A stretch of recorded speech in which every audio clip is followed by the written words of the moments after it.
నా కుమారుడా, యెహోవా శిక్షను తృణీకరింపవద్దు, ఆయన గద్దింపునకు విసిగిపోవద్దు. సో దేవుడంట గద్దిస్తాడంట. దేవుడంట ఒక గద్దించిన లేకపోతే మనం శిక్షిస్తాడంట.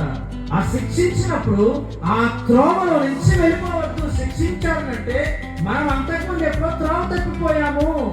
అందుకని అంటాడు, మనం అందరూ త్రోవ తప్పి గొర్రెల వలె తప్పిపోతుంది.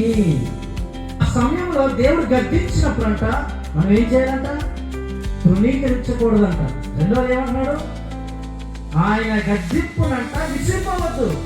మనలో చాలా మంది విసిరిపోతాం. దేవుడు గద్దిస్తే ఆ గద్దింపును తీసుకోలేం.